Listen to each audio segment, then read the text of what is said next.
Salut les Magizozo! Comment ça va? Comme vous avez pu le lire dans le titre, aujourd'hui ce sera une vidéo DIY. Et oui! Parce qu'avant de partir en vacances, j'ai restauré et retravaillé un petit peu cette valise que des amis et moi avons trouvée en brocante. On l'avait trouvée pour 1 euro ou 2 euros, je sais plus. Mais voilà, et donc bon alors, vous pouvez le constater, elle était très abîmée à l'arrière. Ça je l'ai pas retravaillé étant donné que comme on partait en vacances, de la poser au sol et de l'abîmer encore plus, je me suis dit que ça servait à rien. Alors j'ai retravaillé tout ça pour qu'elle ressemble au maximum à la valise de Norbert. Donc je vous laisse avec la vidéo. Et coucou vous. Bon alors c'est parti. Bon, comme vous pouvez le voir, la valise était dans un sacré état. Donc pour commencer sur de bonnes bases, on lui a fait un gros nettoyage. Et autant vous dire qu'elle en avait vraiment besoin. Pour essayer de récupérer les parties métalliques, j'ai utilisé de la crème à récurer de chez Body Nature. C'est une crème qui est assez puissante et je l'ai déjà utilisée sur du métal, donc je l'applique et en fait je la laisse reposer pendant à peu près 5 minutes. Et après je suis venu brosser avec une petite brosse à dents. D'à côté avec une brosse à dents, on brosse, hein, c'est tout à fait logique. Une fois bien brossé, je me suis occupé de la valise. Parce qu'elle avait beaucoup de taches, il y avait des traces de colle, donc là j'ai utilisé un produit nettoyant désinfectant pour essayer de tout enlever.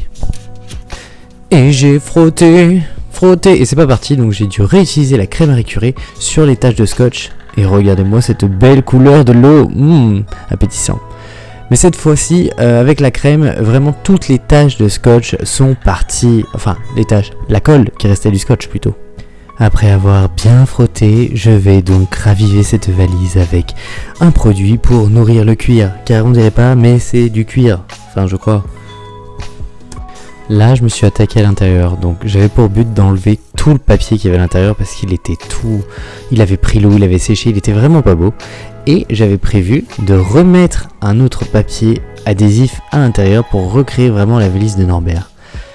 Donc j'ai passé des heures à enlever ce papier, vraiment c'était super long parce que ça collait, j'ai utilisé du dissolvant et du papier de verre pour vraiment essayer d'enlever un maximum et au passage pour essayer de lisser sur les zones que je ne pouvais pas. Regardez-moi cet épanouissement personnel. Bon, et quand j'ai reçu le papier, c'était pas vraiment de la couleur que j'avais prévue, donc voilà ce que ça rendait et voici l'effet que ça m'a fait. Mais bon, c'est pas grave, je me suis pas laissé abattre. Et au final, je me suis dit, je vais le vernir dans un marron un peu foncé. Comme ça, ça va encore plus vieillir la valise.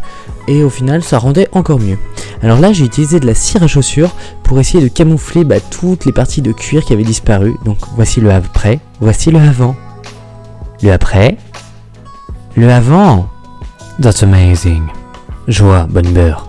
Comme j'ai pas réussi à revoir le métal, j'ai peint toutes les parties métalliques avec un vieux doré et j'ai fait exprès de très mal le peindre pour donner un aspect encore plus vieilli. Donc là vous pouvez voir le avant et le après, encore une fois totalement amazing. Voici un petit aperçu en cours de route, ça rend bien comme je le voulais donc j'étais content.